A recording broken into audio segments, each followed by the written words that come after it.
All right, friends, very quick announcement. I am running a Christmas giveaway.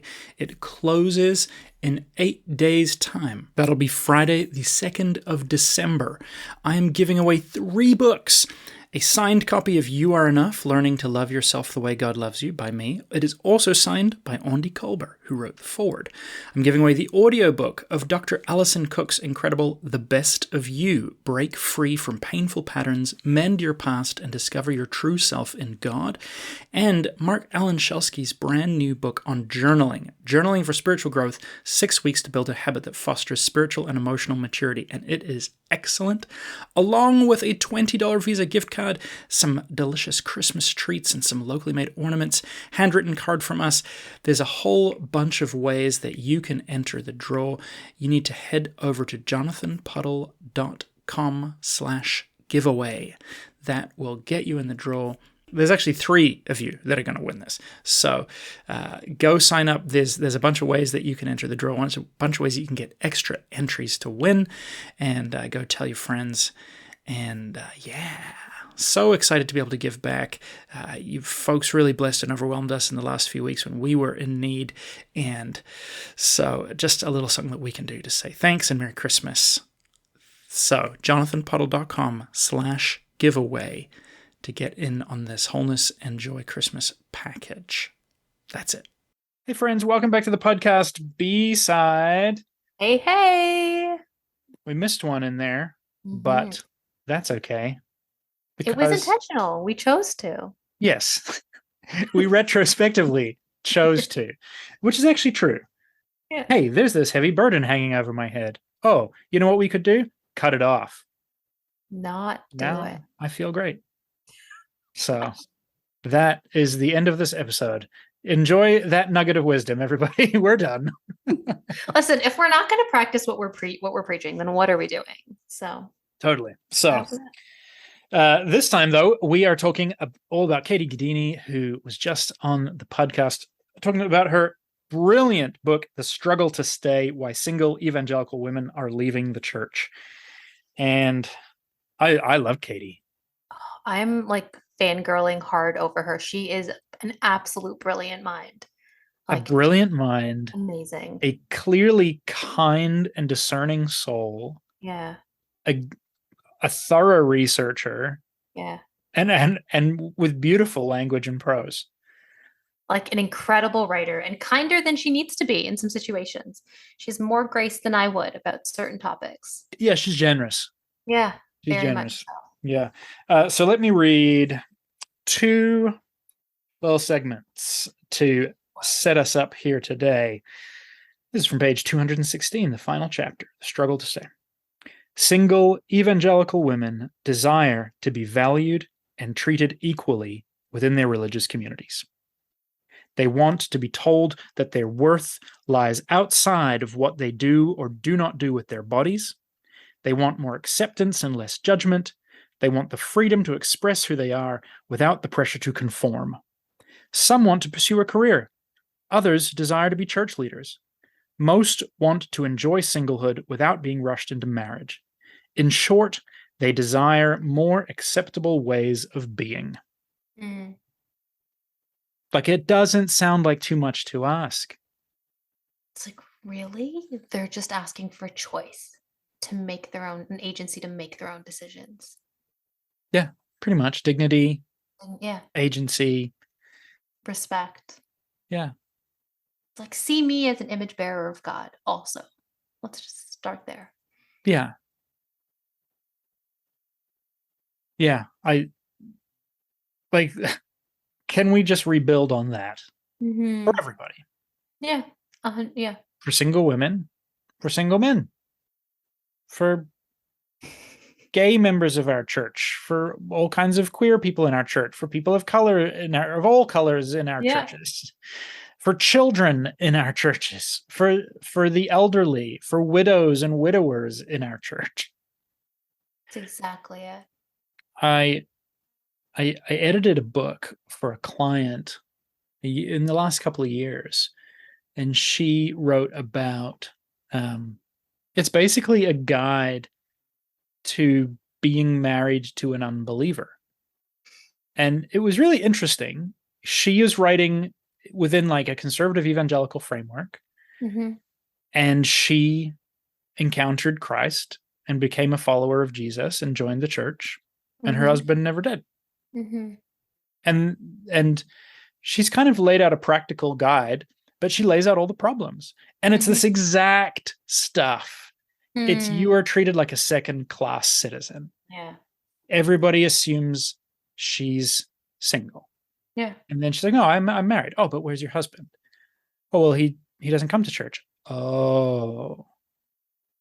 She she doesn't want to hang out with all the married couples and their families because that's a Yeah. bit painful. She doesn't want to hang out with the single people because partly she was like, because they're the worst. Like the not because single people are, but because church singles groups are the worst. Mhm. And 100% horrible. and that's what struck me working on her project. I was just like, this is unjust.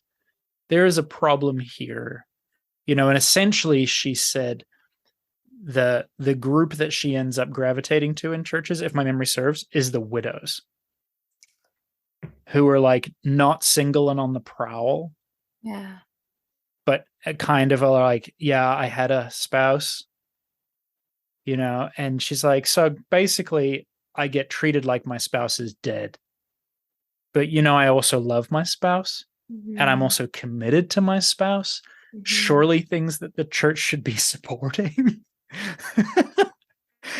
Oh, isn't it ironic? Sorry, my doorbell was ringing for a second. Okay. Yeah, it's so ironic how like what makes you a person of value in the church. I was having a conversation with a friend this morning, and they were having a conversation with a friend. So this is two people removed, and they had lost someone significant to them in their life, and their coworker had like dropped off a meal and shown all this love to them and had called to check in and be like, hey, how are you doing?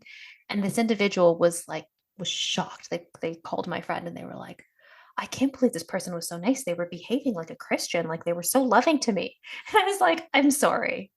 Like, can people who are not also Christians show love and be loving? Like, are we not all made in the image of God? Can we not see love and joy and peace in everybody? Like, what is this hierarchy we've created of who is of value and who is of not? So even with these women, it's of, well, we can't understand your partner being a non-Christian. So we just have to assume they're dead. Like that's the easiest way for us to reconcile that. Yeah, Because we can't also see the presence of Christ right. moving in them. Oh. Or even support you in your faithful decision to do something that we don't understand. And that's exactly it. Like you don't have to understand every decision that someone makes. That's between them and their creator, right? Totally. Totally. I know. I like my brain goes into, okay, how do we solve this problem? Because Mhm. I think Katie and others have obviously done a really excellent job at articulating these kinds of problems. Okay. It's essentially an exit path, right? Mhm. It's like a funnel towards the door. And and I I was intrigued talking to Mark, your Mark, the other day, Mhm. um, when he was talking about Lakeside and how he sort of tells people, he likes to tell people who are new, and you'll know his language better than me, that it's kind of like, yeah, like we want to go deep with Jesus, and that means like that we have a really wide acceptance. So so there's gonna be people here in this thing that are going to offend you, and that like, but like that should be what happens. Like if we're going really deep into Jesus, Yeah. we should be widening and widening and widening the net. I think that's it. It's the whole deep faith, wide embrace thing, right? Where That's Jesus, the language. There it is. that is his line.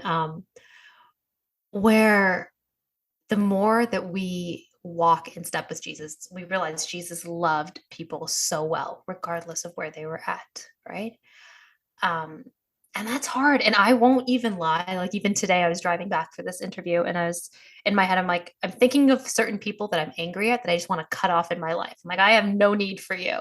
And I'm like, this is me actually not living out what I believe. If I believe like deep faith, wide embrace, that even though our value sets are different, even though I believe you're hurting people with what you are practicing, I should have space for you to some degree, right? Like for you to Yeah, walk that out with Jesus. Like, not that you don't, like, I'm not saying we never call someone out on their stuff and, of put course. boundaries with toxic people. Like, just hear me. But it is a hard journey.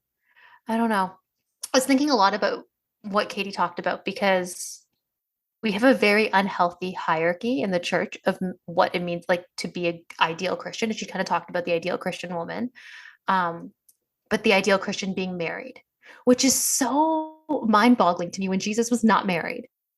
Jesus didn't have no babies. So where is this that for some reason to be the ideal Christian, you have to be married to a hot partner, have like 2.5 kids, have the white picket fence, like all the things, right? Yes. Because I've talked to so many girlfriends and guy friends who, when they were single, felt no value in the church. Yes. Um, I don't know. I like it's so easy for me to listen to her interview and be like, actually, this affects all of us, like single, married, male, female, non-binary, like regardless sexuality. I think so many people are struggling to stay in the church right now Hmm. because of a lack of congruency and feeling of acceptance and love.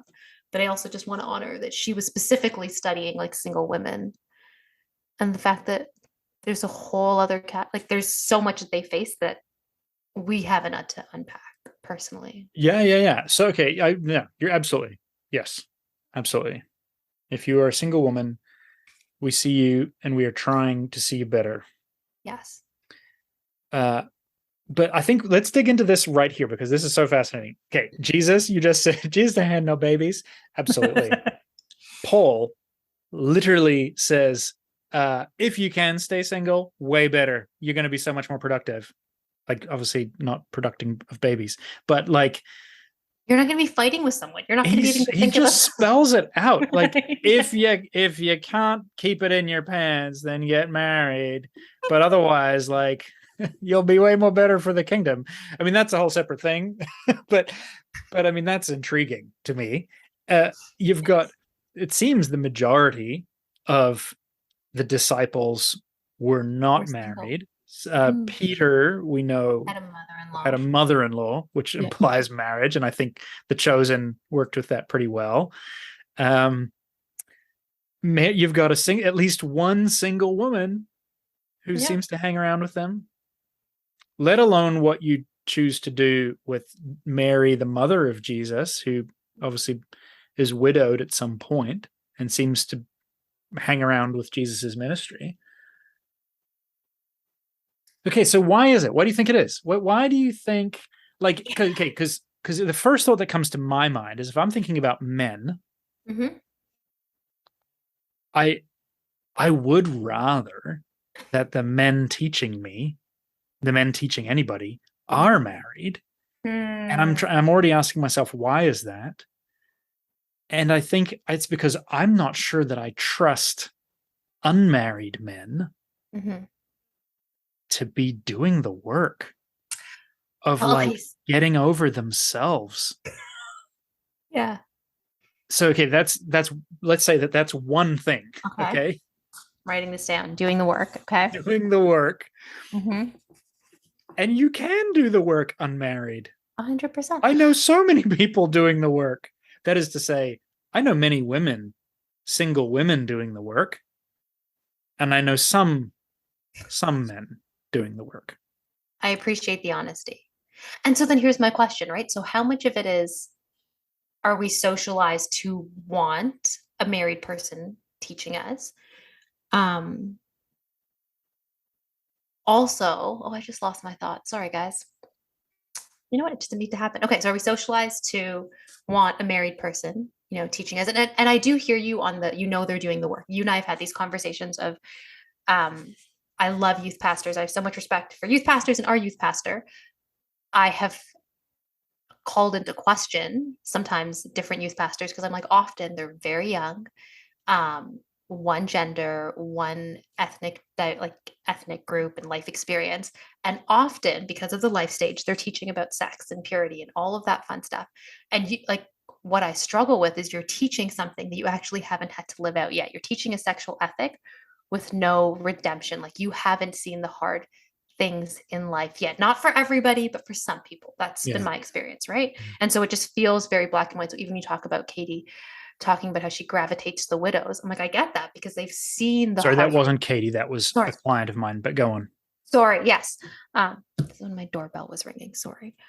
Um, gravitating towards the widows because that makes sense to me. They've had to walk through hard things in life. And I think when you've walked through the hard things, it shifts your theology a little bit. I think you walk into a different depth with Jesus, not to undermine people who have not had to struggle to certain degrees.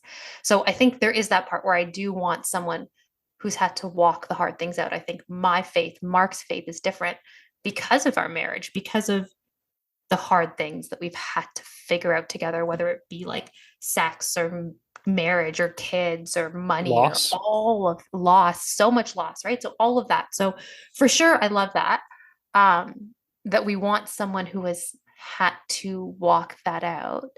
But I also do like on the flip side of this, and maybe I'm just really pessimistic and I'm like, okay, the world is horrible. And so are we just socialized that we want someone who's married because we think that if you're a man who's married, then that means you're somehow loyal, you're somehow like a value, someone wants you. Oh, if you're in a Christian marriage, then you're like a leader because we want a man who's leading. And if you're a woman, if you're in a Christian marriage, then you're submissive, you have someone who's like taking care of you. And even like how many churches they only have women who preach if their husband's there with them, right? So I think there is also this weird dynamic where I don't want to throw everything under power and control, but is it part of like this patriarchal system we live in where we've idolized marriage because it's Absolutely. a framework of control in our culture? See, I mean, yeah, I think that's an insightful thought. Even if if that's true, if you're like, oh my gosh, she sees control everywhere. Even if we leave control for a moment, I've already made the assumption that because someone's married, they are doing the work, right? Like I just implied that. Mm-hmm. But we know plenty of marriages where there's no work being done. So that's already a false premise that just because you're married, you are learning to move in others centered sacrificial love. Yeah. Would that were the case for every marriage, but we know it's not. We've witnessed here in Canada with the Meeting House, a guy who seemed to be a great husband and father and leader prove to have also been doing terrible things. Mm-hmm. And so, okay, marriage alone is clearly not enough to secure what I want in the life of people who teach me. Yeah. Catholic priests, of course, don't marry. Mm-hmm. And I've met many lovely, wonderful, mature, and wise Catholic priests. Yeah. Who I would happily teach me. So that's interesting. I'm trying to think through. Okay, obviously I'm just talking about men here. I'm trying to think about some single women. I know a number of wonderful, wise, learned, kind single women. Yeah. Who I learn from all the time, who are my friends, who call me to a higher standard, who equip me and push me towards Jesus. I think Katie identifies in the book that some of these women don't put themselves forward, partly because there's a cultural thing that sort of is like, well, it's very normal for men to put themselves forward in general, right? Like if you walk into a room and a bunch of men are like, yes, I'll be in charge here, nobody thinks that's weird. If a woman's like, oh, sure, I'll lead this discussion, everyone's kind of like, and she's bossy. Maybe there's a Jezebel spirit. For sure, there's a Jezebel spirit. She's a little too much. She's a little too much. What is she trying to No, 100%. Like we talk about this all the time, right? Like how often will a man apply for a job even though they have maybe half the credentials necessary for it, and a woman who is overqualified for a job will not, because there is just, we've bred a culture of insecurity where you're not supposed to be too much and assert yourself too much. So yeah, I'm sorry. Did you read the story in the book about one of the interviewees who gets fired from her job? Oh my goodness. And then they give it to a male. And then they create a new job Yeah. 3 months later. That's the exact same job, and hire this other guy who's supposedly more qualified for the job than the person who's already been doing it for 10 years. For 10 years. And then have her sign an NDA. That's right. Which, can we just talk about like NDA culture in the church? That's a whole other, sorry, we won't go there. But you know, that story pissed me off so much. Yeah, tell me. Because I have witnessed that from the HR and employer side and have felt this is wrong. Yeah. This is wrong. We just need to, if okay, look, if we don't like this person, if this person is rubbing us the wrong way, we need to figure that problem out and not beat around the bush like some kind of scaredy mans who can't have a robust conversation with a woman that we're scared of. Like, and I've been guilty of this for my own part. Yeah. When I was a director, having a number of women who were older than me, who were strong personalities, and I was intimidated by them, which is not because they were quote unquote intimidating women. It's because I was immature. And I remember watching situations where I'm like, oh, we need to get rid of this woman. I'm like, or whatever. And in some cases, okay, let's say from the outset, I really don't like firing, and I want to be the kind of person that doesn't play that game and is deeply invested in the people that we have, and let's find the right fit for them. Yeah. But if that's not where you're at, or that's no longer possible for any number of reasons, which we don't need to discuss, if you're gonna fire someone, just have the balls to fire them. Or the ovaries, but 100%. Or the ovaries. Just have the spherical reproductive organs or have no reproductive organs. Okay, no more metaphors. Just be brave and courageous. 100, yeah. And fire them. And if you need to pay them out because they've been with you for 10 years, then honor pay them out. Yes. Be generous. Don't do some HR legal bullshit where you skirt around the issue and create, oh, you're redundant now because we've made a change in the department. And I've had that done, and I've had the HR people say to me, well, this is the way that we need to do it, Jonathan. And I'm kind of like, okay, you're the HR experts in the church. I assume you're people of faith and integrity. Well, okay, so this is the whole thing, right? Like, clarity is kindness sometimes, and just be clear, just be honest. And I struggle so much. I understand the churches have become a business in so many ways and a brand, but there has become a culture of protecting this business and protecting the brand and then treating it like that, which it's not. It's a community of people. So yes, there's money involved. Yes, there's like HR and all of the things. But if you can't be honest with people, if you can't tell them the truth, if you're going to do some back-ended way to get rid of them, like, what makes us, like, what is the point of this? I just, Katie talked about, well, you and I talked about this too, about just how there's so much litigation now in the church world, and then nothing ever comes forward because everyone's like, oh, I can't actually say anything because I don't want to be sued, or, oh, if you say anything, I'm going to sue you. And I'm like, so where's the truth? What happened to the truth will set you free? What happened to actually being honest about what is going on? Because you know what? Sometimes firing someone is the best gift you can give them. Sometimes they're not a good fit there and they're not living out their calling, and neither of you are in a good space. So that's actually an incredible gift, but not having what were we saying? Balls, ovaries to actually do it? Actually. Courage. We're just using courage. We're ditching the patriarchal metaphors. Thank you. The courage to actually stand in your integrity is actually holding everybody back. Yes. Yeah. And I'm just tired of the game. I'm tired of the politics with it. Yeah. I don't know.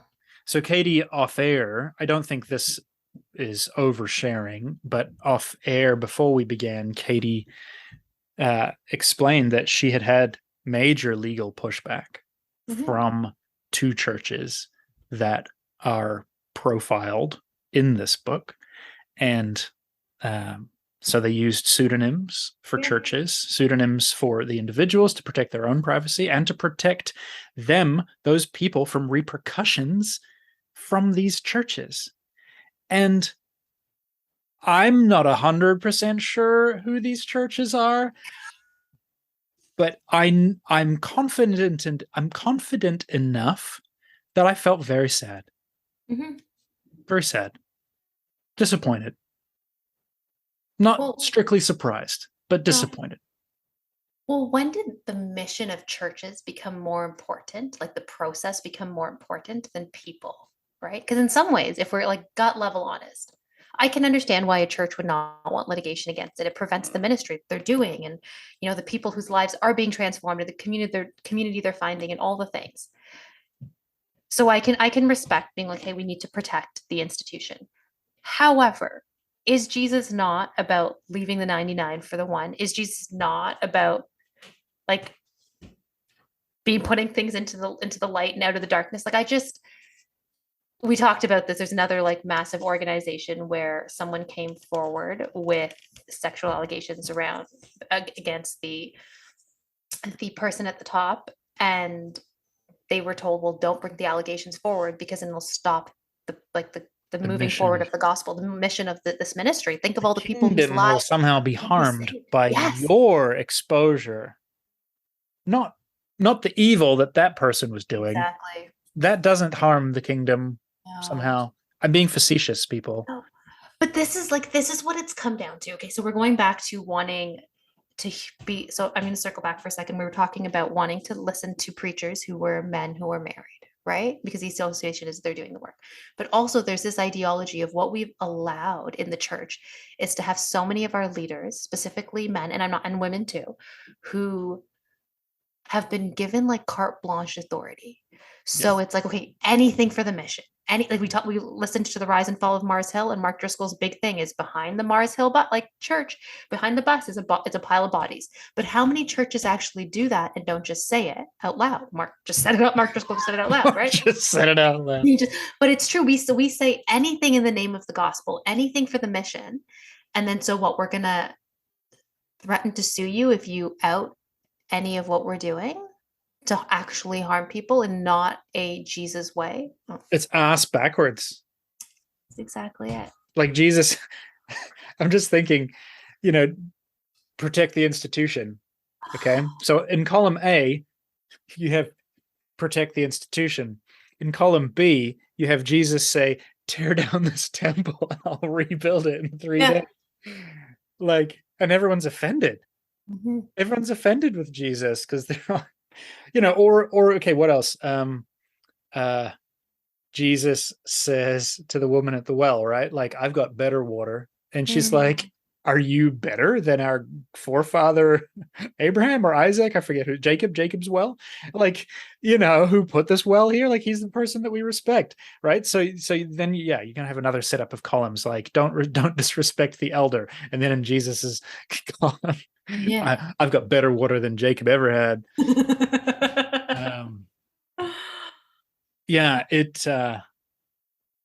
It's immensely frustrating, and I honestly, like you said when we started, you said you're kind of in a mood right now to just burn this whole thing down, and I'm like, yeah, like, but I think that's righteous. I think that's exactly the mood the Holy Spirit is in.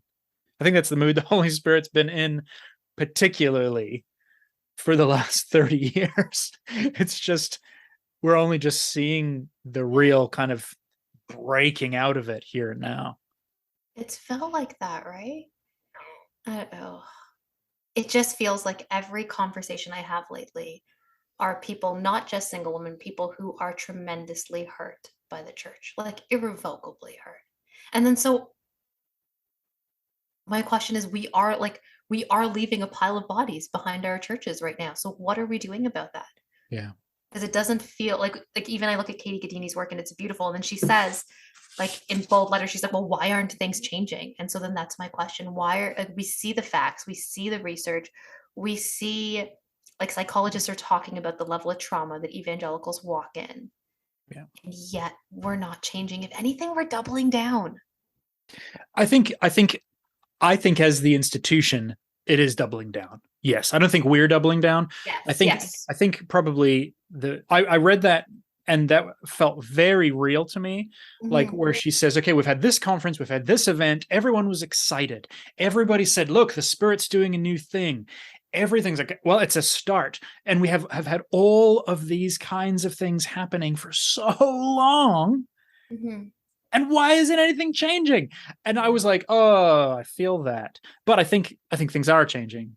Yeah. And I think there's two major things leapt out to me in my mind Yeah. that are changing. One, our children are changing. Yeah. Our children are going to grow up and already are with a very, very different baseline. Mhm. And it's a real shame that it takes 20 to 40 years for that balance of gravity to shift, by Mhm. which time they'll be identifying all of our problems that we haven't done proper business with, and Yeah. we'll be the before long it's gonna be like, okay millennial, you go I over think there with I your think we're all smartphone ready. and your I think with Facebook addiction. yeah, our side parts, our skinny jeans. I think we're already getting called out on a lot of our It's tomfoolery. true. Wow, your waist is not high enough. I can see your hips. That's gross. Go back to the 90s, or early 2000s rather. So, okay, I think our children are changing, and our Yeah. children are being set up better than we are. And I want to say that I think that is happening, and I think that is great. Yeah. Two, I think things are changing because people are ditching the institution. I Yeah. don't think the institution is changing by and large. Yeah. From what I can tell, churches that are genuinely becoming safe places for people of all walks of life to Mhm. turn up and be pointed to Jesus are excruciatingly rare. Yeah. Right? Like, I mean, we've bumped into this with Bridget Eileen Rivera, right? In terms of Yeah. gay people finding churches. Okay, well, they can find churches, but churches that preach the gospel, Yeah. churches that are willing to believe in the resurrection. Um, you know, I even just in my Instagram, like every week, people are saying, "Oh, where's your church?" And they're like, "Ah, yeah, we're also in Southern Ontario, and there's nothing, Yeah. nothing that we can, in good conscience, bring our children to, or our teenagers to, or Oh, I feel even can stomach ourselves." And okay, I debated whether to share this during the interview. I didn't, because I thought I'll save it for here. Um, I just got to be careful because I don't want to out these people.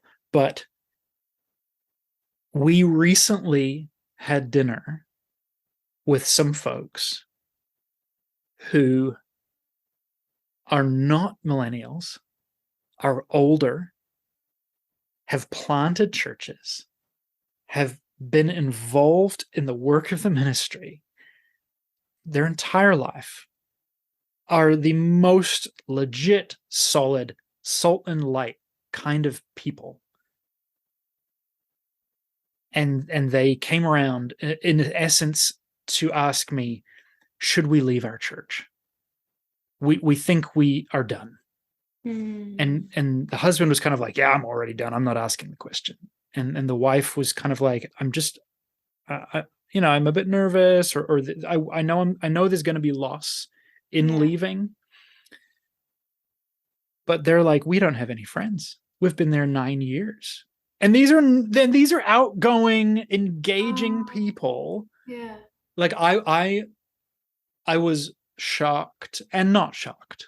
Like, I think, again, it's just like I was grieved and Mhm. so disappointed. And I said to them, I said, because, and they just kind of unburdened themselves of all the pain and all the confusion and all the frustration. And there's some doctrinal stuff, some teaching stuff. Also, the fact of, like, these pastors, they said, we actually really love our pastors.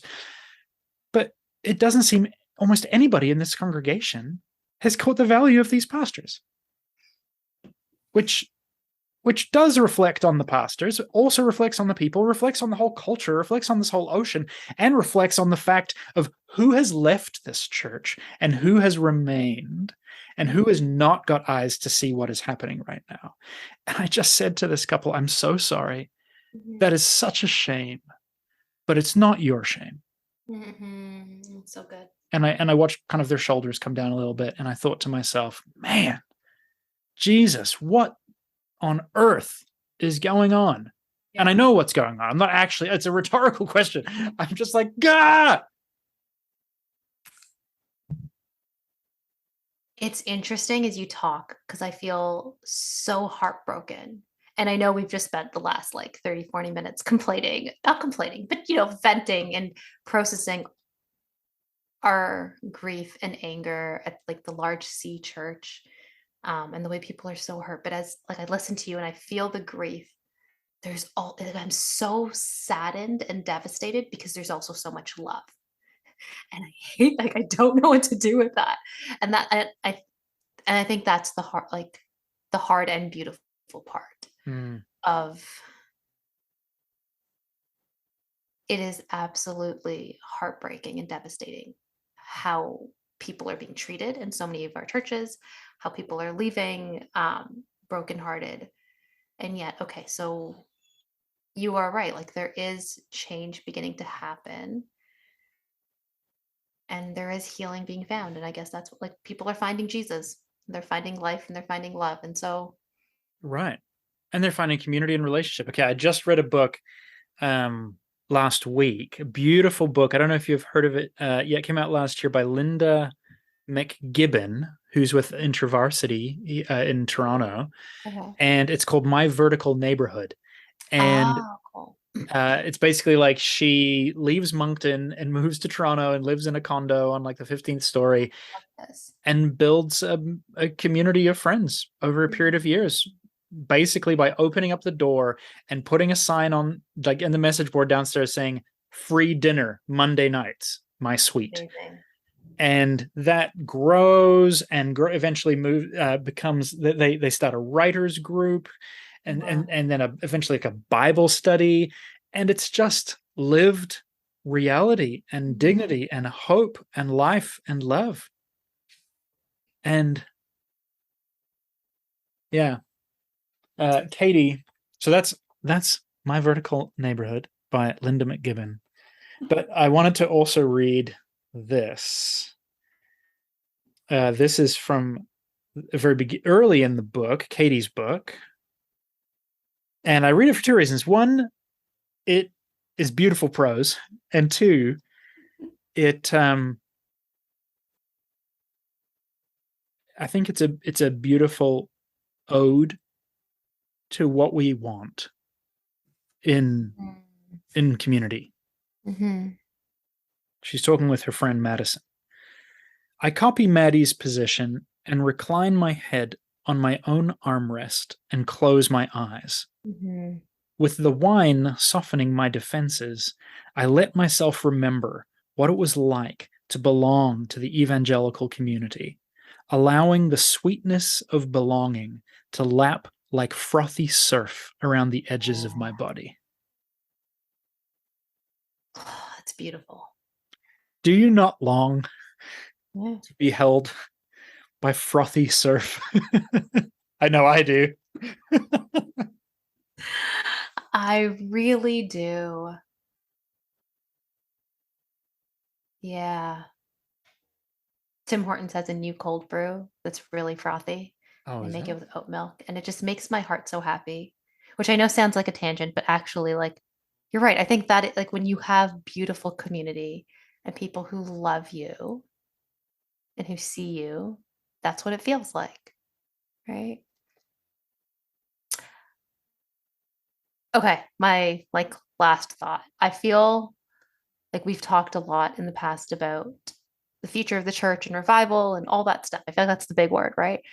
And people have been like, well, I feel like revival's coming to the streets, but I actually do believe that. I believe that like Holy Spirit is doing a work, not just in churches, so to say, but the fact that you have people leaving. And I actually think that's so powerful and healthy because the courage it takes to leave that frothy surf of comfort, like to leave the womb, to like to exit and be okay, so I'm going to step out into the unknown, into the scary, because I'm actually going to fight for my healing and fight for my own mental well-being. Like that to me is courage, and that to me Can you imagine is anything better for revival. the world than Yeah. like hundreds, millions of people suddenly being like, hmm, dignity and worth and courage. Let's go. Yeah, totally. Because if you see it in yourself, you see it in others. Yeah. You can't love others if you can't love yourself. Right. Right? Yeah. I'm not saying go leave a church. I'm just saying fight I'm for saying dignity. to some of you, You need to leave your church. go leave the church. Yeah. And maybe some of you need to reach out to that person that you've been not reaching out to and stop being such a lone wolf. Well, that's good. And I know there's reasons why you felt it was safer to be a lone wolf. And I Yeah. respect those reasons. But it's not sustainable. Oh, that feels like a word. I think I'm going to write a little booklet, in all seriousness, called How to Leave/Find the Church. And just, like, I don't know, put some thoughts out there. Do it. I love it. I enjoy listening to your thoughts. But no, that just spoke to me because I'm not leaving my church. But I mean, I'm married to a pastor, and I'm really good at all of my friendships being outside of the church because it's terrifying inside the church for me with my experiences. Mm. And maybe there is, and so, anyways, that just felt like a word like, oh, okay, there's courage that I need to take. Mm. I think that's so good. Like, I think there's a few good words in there that, like, courage, dignity, respect, freedom. You know, don't leave a church because you don't agree with everybody. Yeah. You're gonna find, you can go and find people that you seem to agree with more, and you might be like, oh great, I found my people. Give it 6 months. That's exactly it. Give it 6 months. You'll find something to disagree over. One of my best friends, I discovered, doesn't like the new Star Trek shows that I particularly like, and I was like, whoa, I have to rethink everything. That a deal breaker. You will find deal breakers that were not deal breakers until you need them to be, and then you can be outsies again. So don't leave a church for that reason. I mean, our church is I mean, I keep saying on air, you know, oh, all the frustrated people left our church and now it's great. But the fact is, it's still a mess because humans are a mess. We do not all agree. We are not all on the same page. We are a broad spectrum of perspectives and cultures and styles. But we are more interested in loving each other than in being right about everything. I think. Which brings me back to the wonderful Eugene Peterson, who taught that Jesus had two categories. Jesus's two categories were those who think they're right and the hurting. Those were the two categories that those were seems to be his binaries. The hurting versus those who think they are right. So the invitation is to admit that we're all hurting and just drop the rightness. Yeah. Yeah. Do you want to land this plane, my friend, or are we done here? I feel like you just spoke into my sermon for Sunday, so I'm like writing notes down. I'm like, oh, no, I love that. And I think the truth is, if we are courageous enough and giving ourselves the own like the right, like if we're choosing to treat ourselves with dignity and look at others with dignity, looking at ourselves like the image of bearers of Christ and others in the same way, then I think we have to be honest that so many of us are hurting. Our traumas may look different, but we're all coming from a space of pain to some degree. And so it's going to get messy. Yeah. But there is freedom and there is beauty and there is healing and there's walking it all out. But there is. Like you and I started our conversation an hour ago with this off air where we're just like, it sucks because the walking out of freedom and of healing is really hard. And sometimes there are lives and decisions that are just really shitty. Yeah. But there's also no other way I'd want to be doing it, not with Jesus. Yeah. So here we are. Okay. Here we are.